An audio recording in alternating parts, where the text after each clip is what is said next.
pipe was 20 meters long. It was dark, flooded with mud and jungle water, barely wider than a man's outstretched hand.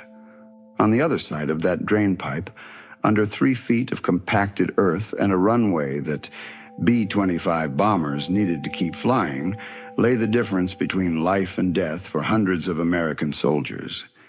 Engineers had done the math, and the math was brutal. Digging it by hand would take 3 days. 3 days in the open, under the Philippine sun, with Japanese Zeros still prowling the skies above Lingayen Gulf. 250 men exposed, dozens of aircraft grounded, an entire air operation paralyzed at the worst possible moment of the Pacific War. And then someone said it. The words that probably sounded like a joke the first time they were spoken. What about the dog? Nobody laughed for long, because standing at the mouth of that pipe, ears pricked, dark eyes bright with something that looked almost like understanding, was a Yorkshire Terrier. She weighed 1 kilogram and 800 grams. She was 4 inches tall at the shoulder. She had already survived more combat than most soldiers twice her size. Her name was Smoky, and in the next 2 minutes, she was going to save them all. There is a particular kind of soldier that history tends to overlook. Not the general, not the decorated officer, not even the grunt with the famous photograph. History tends to forget the ones who were never supposed to be there at all. The accidental soldiers, the ones who stumbled into war from somewhere else entirely and decided, without orders, without ranks, without any official record, to stay. Smoky was that kind of soldier. She was not bred for war. She was not trained for reconnaissance. She had no papers, no unit number, no entry in any official military roster for the better part of 2 years. She was a Yorkshire Terrier, a dog whose entire breed history is about sitting on velvet cushions in Victorian parlors, about bows in the hair, and silver food dishes. She was 4 pounds of fur and attitude, and an absolutely unbreakable will, and she ended up in the jungles of New Guinea at the peak of the most violent theater of the Second World War. Nobody ever fully explained how. That mystery is, in some ways, the most fitting beginning to a story this strange. January 1944. The island of New Guinea. The air still smelled of cordite and rotting vegetation and the particular humid stench of a jungle being torn apart by modern war. American engineers, ground crews, and support personnel were moving through the dense undergrowth near an airfield when they stumbled upon something unexpected inside an abandoned foxhole. A small dog, tiny, thin, dirty, her tan and steel blue coat matted with mud. She was alone. There were no other animals near her. There were no tracks suggesting where she had come from. She showed no obvious signs of abuse, no visible wounds. But she was alone in a foxhole, dug by soldiers who were no longer there, in a jungle far from any civilian settlement, on an island that had been a battlefield for more than 2 years. Nobody ever determined who she had belonged to. It is possible she was the mascot of a unit that had moved on or been lost. It is possible she had somehow wandered in from an environment where domestic dogs were kept. It is possible, though this has never been confirmed, that she had once belonged to a Japanese unit, which would explain why she initially seemed unable to respond to English commands, though she adapted with remarkable speed. What nobody could explain was how she had survived. The jungles of New Guinea were brutal beyond description. The heat alone was lethal to the unprepared. The insects, the parasites, the lack of clean water, the absence of any food source suitable for a small domestic dog. And yet, there she was, alive, alert, apparently healthy, and looking up at the men who found her with an expression that, by every account, seemed less like fear and more like expectation. She was sold, informally, the way a great many things changed hands in the Pacific Theater, meaning through a mixture of barter, boredom, and battlefield economy.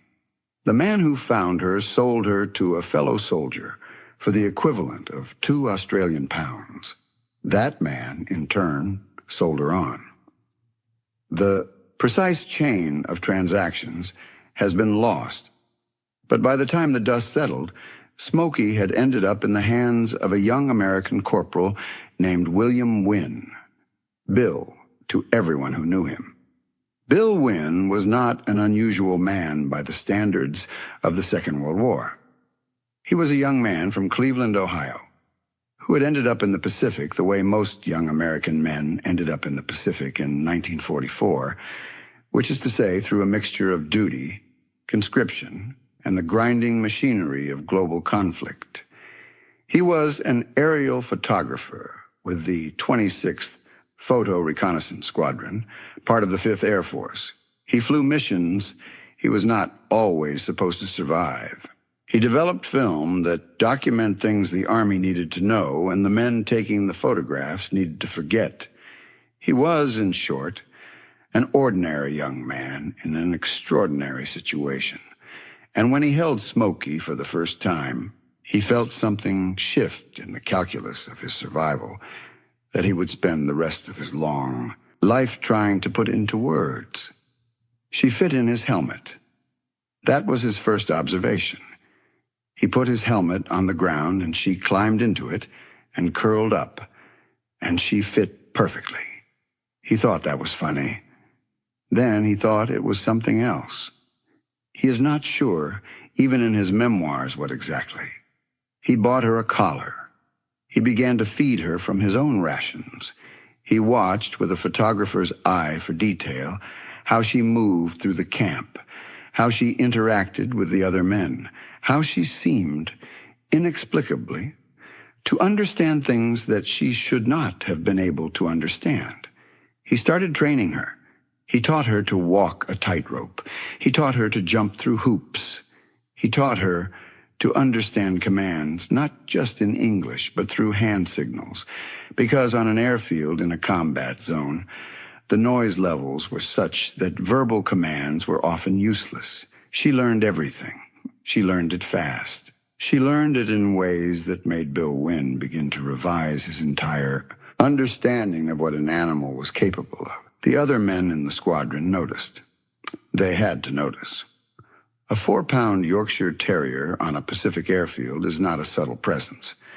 She had a personality that filled rooms several times larger than her physical body. She was assertive without being aggressive. She was curious without being reckless. She had opinions, and she communicated them through a range of vocalizations and expressions that the men of the 26th Photo Reconnaissance Squadron came to know and interpret as fluently as a second language. She slept in Bill's tent, in a custom-made bag that he fashioned to fit inside his kit. She ate what Bill ate, or close enough to it. When Bill flew, she flew with him. This was not officially sanctioned. It was not officially anything. It existed in that gray zone of Pacific War logistics where nobody with actual authority had thought to write a regulation about it, and by the time anyone might have thought to object, Smoky had already become something the squadron was not, willing to give up. The psychiatrist, if there had been any, might have explained her function with clinical precision. Combat stress, morale degradation under sustained operational pressure, the need for a focal point of emotional investment that exists outside the logic of war. All of that was true, and none of it captured what Smoky actually was to those men. She was not a symbol. She was not a mascot in the traditional sense, a good luck charm to be photographed and then largely ignored. She was a presence. She was, and this word keeps appearing in every account from every man who knew her, irreplaceable. If you think the hardest part of keeping a dog in a combat zone is the logistics, you have not yet encountered the institutional resistance. The United States Army in 1944 was not an organization that had built flexibility into its procedures regarding non-regulation animals accompanying active duty personnel on combat operations. There was a military veterinarian named Lieutenant Charles Mayo, and it was to this man that Smoky was eventually brought early in her tenure with the squadron, when the question of her status became impossible to ignore. Mayo examined her and delivered a verdict that surprised everyone who had been expecting a straightforward order to remove the animal from the premises. He declared her free of the tropical diseases that were endemic to New Guinea. He declared her, in effect, safe. What he could not do, and what nobody could do through official channels at that time, was give her a formal status. She remained, for most of her service, an unofficial presence. She was not issued rations through military supply chains. She did not appear on any roster. She had no dog tags. Bill Wynn fed her from his own food. He paid her veterinary costs, such as they were himself. He improvised her equipment. He carried her through conditions that would have destroyed a larger, more conventionally military animal. And every time someone with rank expressed skepticism about the appropriateness of her presence, the men of the 26th Photo Reconnaissance Squadron closed ranks around her with a unanimity and a quiet ferocity that made most of the skeptics decide, wisely, to find a different argument to have. There was a moment somewhere in the long months between New Guinea and the Philippines that shifted the dynamic from tolerated mascot to something approaching genuine operational asset. It is hard to locate precisely. It did not happen in a single dramatic incident. It happened the way most important things happen, gradually, through the accumulation of small observations that eventually reached a critical mass. The men began to notice that Smoky reacted to danger before they could perceive it. Not occasionally, consistently, reliably, with a lead time that was long enough to matter. On a transport ship somewhere in the Pacific, Bill Wynn was on deck when Smoky began to behave in a manner he had learned to take seriously. She pressed against him, oriented herself in a specific direction, and made a sound that was not quite a bark and not quite a whine, but something between the two, something that in the vocabulary they had developed together meant something's coming that you cannot hear yet. Bill moved. The artillery shell hit the section of deck where he had been standing. This was not, in the official record of the Pacific War, a notable event. Ships were shelled. Men moved. Some of them moved in time and some of them did not. But for Bill Wynn, and for everyone who heard him tell the story later, it was a data point that could not be dismissed. A Yorkshire Terrier's hearing operates at frequencies and sensitivities that extend well beyond the range of human perception. This was not magic. This was not mysticism.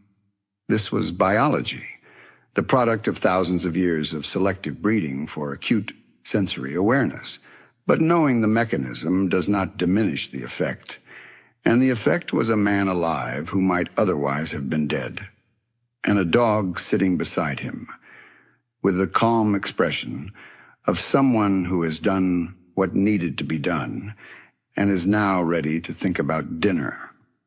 There is a particular kind of silence that falls over a military airfield when the weather closes in and the missions are scrubbed and there is nothing to do but wait. It is not a peaceful silence. It is a pressurized silence, full of things that cannot be said and fears that cannot be acknowledged, and the weight of everything that has happened and everything that is still coming. In those silences, Smoky worked. Not in any official capacity, not under orders. She worked the way a born performer works, reading the room, reading the faces, deciding where she was most needed and going there. She performed her tricks, the tightrope, the jumps, the complex sequences of commands and responses that she and Bill had developed together into something approaching a small theatrical act. She climbed into men's laps and stayed there. She let herself be held by hands that were trembling with things that had nothing to do with cold. She received the grief and the exhaustion and the homesickness of hundreds of young men who were far from home and tired beyond the capacity of sleep to fix, and she returned it as something lighter, as warmth, as the particular, irreplaceable comfort of a living creature who has chosen to be near you. The unit's flight surgeon, Lieutenant Charles Mayo, would later state that Smoky's effect on the morale of the men she served with was equivalent to the effect of a full night's sleep, a warm meal, and a letter from home, all at once. He was a doctor. He was not given to sentimentality. He meant it as a clinical observation, and it was one of the most precise clinical observations anyone made about the psychological experience of the Pacific Air War. Now you understand why no one was willing to leave her behind. You understand why 250 men waited in January 1945 at the edge of an airfield in Luzon, Philippines, to see if a 4-pound Yorkshire Terrier could do what the entire United States Army Corps of Engineers had said would take 3 days of dangerous, exposed, potentially fatal manual labor. The logistics of the Lingayen Gulf airfield were not an abstract problem. They were a crisis with a ticking clock and a Japanese Air Force still capable of killing every man on that runway if given enough time and enough of a stationary target. The airfield was operational, barely. It was essential. The B-25 Mitchell bombers using it were the teeth of the American advance through the Philippines, and the teeth needed to keep moving. But the communications infrastructure was compromised. A critical telegraph cable needed to run through a drainage conduit that lay beneath the active runway, a pipe 21 meters long and 20 centimeters in diameter, too small for any man to enter, running through earth already compacted by the weight of aircraft, taking off and landing in a location that could not be dug up without shutting down the entire operation and exposing everyone to attack. The engineers had looked at it. They had looked at it hard. The numbers did not change. 3 days minimum. 250 men in the open. The casualties would be unacceptable even before the Japanese responded. And then Corporal Bill Wynn looked at his dog, and his dog looked at him, and he said something to the effect of, "Let me try something." He took a length of nylon cord. He tied it to Smoky's collar, careful, methodical, the way he did everything involving her safety, testing the knot twice, checking that it would not tighten under strain. He crouched at the entrance of the pipe. Smoky sniffed it. She put her head in. She pulled back. She sniffed again. She looked at Bill. There are moments in the relationship between humans and animals where communication happens at a level that language cannot fully capture. Bill Wynn believed and wrote about believing that in that moment Smoky understood what he was asking. Not the geopolitical stakes, not the strategic implications, but the essential request. Go through. Come out the other side. Come back to me. She went in. The darkness of the pipe swallowed her. The men standing around that entrance, those who had gathered because word had spread, held their breath. There were men at the other end of the pipe, 21 meters away, calling to her. The cord began to move, slowly at first, then with increasing steadiness, feeding into the pipe behind her. The mud was deep in places. The detritus of years of water drainage and jungle vegetation choked sections of the passage.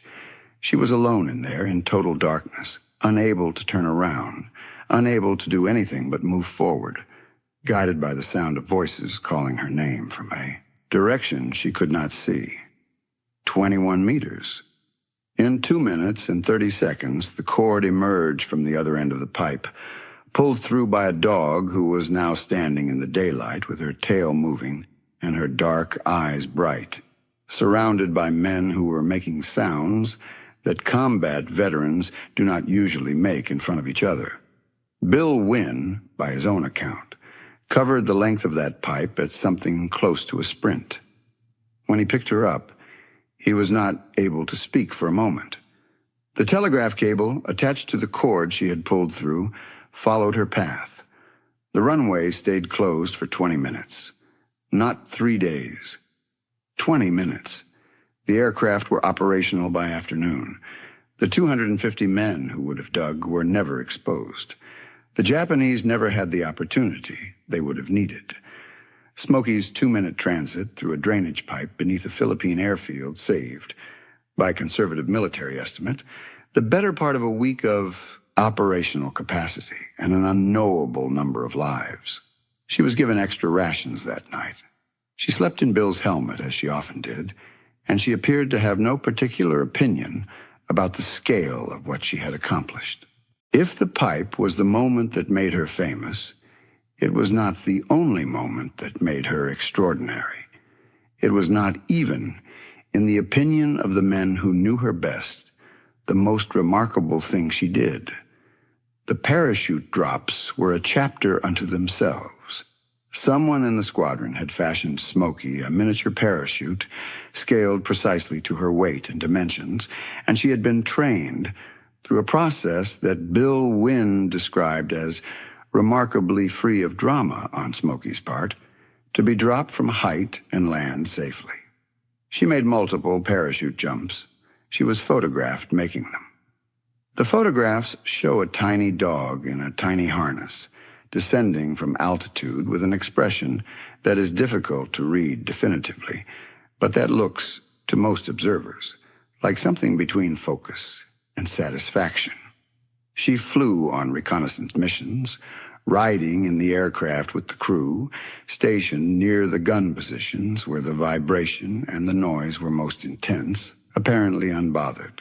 She flew through weather that made experienced pilots grip their controls with whitened knuckles. She emerged from each flight with her coat no more disordered than it had been going in. She was, by every measurable standard, better at being in a combat aircraft than most human passengers had any right to expect a non-human passenger to be. The typhoon at Okinawa is a story that deserves more attention than it typically receives. By the time the war had moved north from the Philippines to Okinawa in 1945, Smoky had been in continuous service for over a year. She had survived 150 air raids. Let that number settle. 150 separate incidents in which Japanese aircraft attempted to destroy the airfields, the aircraft, the men, and the infrastructure she was located near. 150 times the air raid sirens had gone off and the world had become noise and danger and the particular helplessness of being a small creature in a large war. And then came the typhoon. Natural disasters in the Pacific are indifferent to the difference between enemy and ally. The typhoon that hit Okinawa during the Okinawa campaign was not a military engagement. It did not require courage in any conventional sense. It required something closer to pure endurance, the will to remain alive through conditions that seemed designed specifically to make living difficult. Smoky survived it. She survived it as she had survived everything else, in the shelter of Bill Wynn's resourcefulness and the protection of a unit that had made her continued existence a matter of collective investment. She emerged from the typhoon, as she had emerged from everything, apparently ready to proceed to whatever came next. What came next, eventually, was the end of the war. The surrender of Japan in August 1945 did not immediately resolve the practical question of Smoky's future, because Smoky's practical situation had never been formally resolved. She had no official status. She could not be transported on military orders.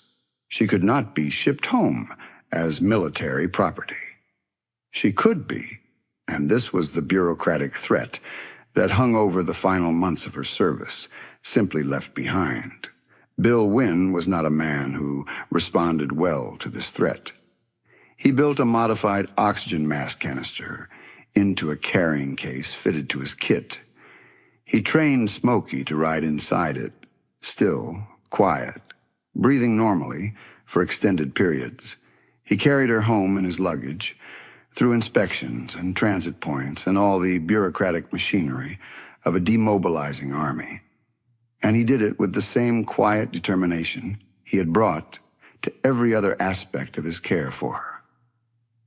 She arrived in the United States of America in 1945, having crossed the Pacific Ocean as unofficial cargo in a modified oxygen container, which is perhaps the most fitting summary of her entire military career possible. The America that Smoky came home to was not the America she had left, in the sense that nobody had left it at all. She had been born, or at least found, in a combat zone. She had never known the peacetime world that Bill Wynn was returning to. She stepped into it with the same equanimity she had brought to everything else. She adapted. She always adapted. In Cleveland, Ohio, she became something new. She became famous. The story of the pipe at Lingayen Gulf had not been widely known during the war, not because it was classified, but because in the context of a global conflict involving millions of soldiers and thousands of operations, a Yorkshire Terrier pulling a cable through a drainage ditch was not, in the immediate term, the kind of story that rose to the top of the news cycle. But in peacetime, when the scale of the sacrifice was being processed and the individual stories within it were beginning to be told, Smoky's story found its audience quickly. Newspapers ran it. Radio programs featured it. Bill Wynn became a local celebrity, and Smoky became something that transcended local. She became, in the parlance of the post-war era, a star.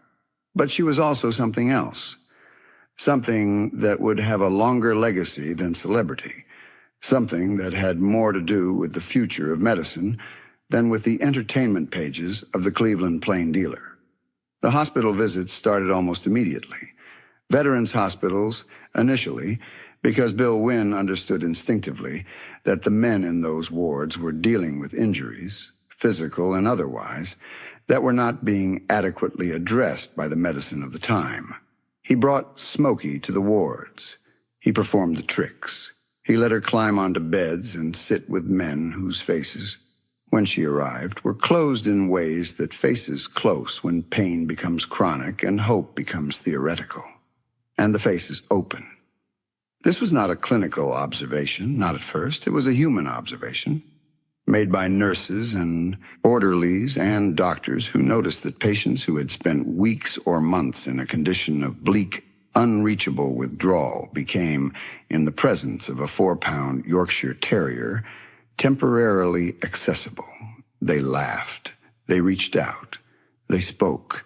Some of them spoke for the first time in days. Some of them, by the account of the medical staff who witnessed it, improved in ways that the medications they had been prescribed had failed to produce. Lieutenant Charles Mayo, the flight surgeon who had known Smoky in the Pacific, began to document this systematically. He published his observations. He used a phrase that was new at the time and is now standard in the medical literature. Therapy dog. Smoky was, by all available evidence, the first animal formally documented as performing therapeutic functions in a clinical setting. She visited 635 patients in a single tour of hospitals in 1945 alone. She visited thousands more in the years that followed. The practice she pioneered, The use of trained animals in therapeutic contexts for patients dealing with physical injury, psychological trauma, and the particular exhaustion of long-term hospitalization has since grown into a recognized and evidence-based field.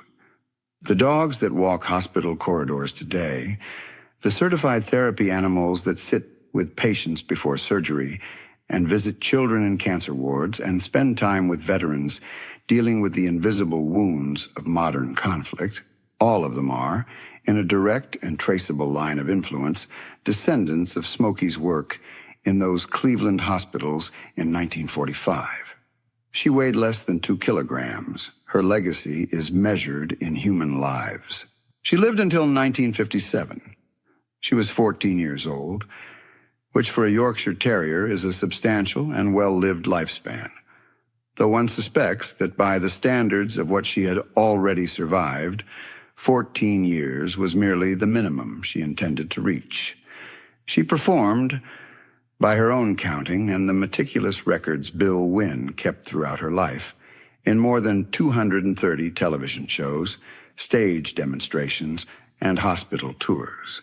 She won Yank magazine's most popular mascot contest in 1944, voted on by servicemen across the Pacific Theater.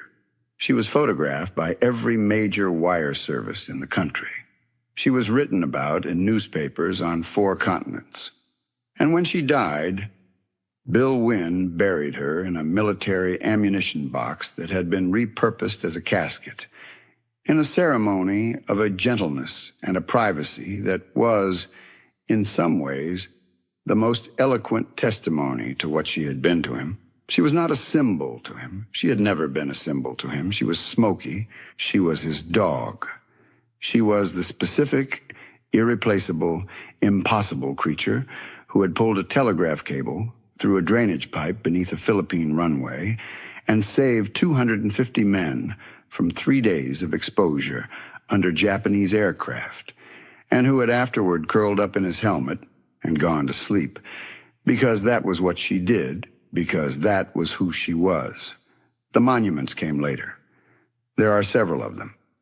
In Beaver Creek, Ohio, there is a life-sized bronze statue of Smoky, rendered at her actual size, which means that adults standing next to it are struck immediately by the dissonance between the scale of the statue and the scale of the story it represents. She's depicted sitting in Bill Wynn's helmet, which is the right image. The helmet is too large for her, and she fills it anyway. That is the whole story in a single image. There is another memorial at the site of the Veterinary Biosciences building at the University of Sydney in Australia, honoring Smoky as one of the great animal war heroes of the Second World War. There are exhibits in military history museums. There are entries in reference books. Bill Wynn spent decades after her death ensuring that her story was not lost, writing his memoir, giving interviews, attending commemorations, doing the work of historical preservation that only the people who were actually there can do properly, because they are the ones who know which details matter. His book, Yorkie Doodle Dandy, published in 1996, is the definitive account. It is written by a man who understood what he had witnessed and who had the discipline and the patience to wait until he could do it justice. It is not a sentimental book exactly, though it is filled with feeling. It is a precise book, a photographer's book, a book that looks at its subject clearly and reports what it sees without embellishment, because the subject does not need embellishment. The subject is sufficient. The subject is Smoky. There is a question that this story raises, a question that is worth sitting with for a moment before you close the chapter or move on to the next thing. The question is this: what do we think we know about the limits of courage? We build our definitions of heroism around size, around rank, around the official recognition of acts by the institutions that witness them. We build them around the capacity for conscious decision-making, around the idea that an act is heroic only when the actor understood the risk and chose to accept it anyway. By those definitions, Smoky does not qualify. She did not know, entering that pipe in Lingayen Gulf, what the strategic implications of her passage would be. She did not weigh the risk to her own safety against the lives of 250 men and make a rational calculation in favor of sacrifice. She went through a dark pipe because Bill Wynne asked her to, because she trusted him, because their relationship was built on exactly that kind of reciprocal faith, and she had never had any reason to doubt it. But if that is what disqualifies her from heroism, then we need to think more carefully about what heroism actually is. Because trust, extended into darkness, without knowledge of what lies beyond, is not a lesser form of courage. It might be the purest form, the unadorned essential. Courage stripped of everything except the willingness to go forward. She weighed 1 kilogram and 800 grams. She fit inside a helmet. She went into the dark. She came out the other side. And everything that was waiting there, all the lives and the legacy and the thousands of patients in thousands of hospital rooms and the bronze statue in Ohio and the field of therapy, animal medicine, that exists today because she walked into a veterans ward in Cleveland in 1945 with her tail moving and her dark eyes bright. All of it was on the other side of that pipe, 21 meters away, waiting for a dog who was small enough and brave enough, and I trusted enough to reach it. If this story has reached you the way it should have, pause here for a moment before you do anything else. Think about the things in your own life that have fit in a helmet, the things that seem too small for the scale of what was being asked of them. The moments when the most important thing in the room was also the smallest. Smoky was a 4-pound dog in a world-scale war, and the world-scale war did not diminish her. She diminished it. She passed through it and came out with her tail still moving. That is not a small thing. That is not a small thing at all. If you want to make sure you hear the next story in this series, the ones that live in the spaces between the official histories, the ones about the animals and the humans and the extraordinary things they did for each other in the worst circumstances the 20th century had to offer, then you know what to do. The button is there. The subscription is free, the stories are waiting, and none of them are small.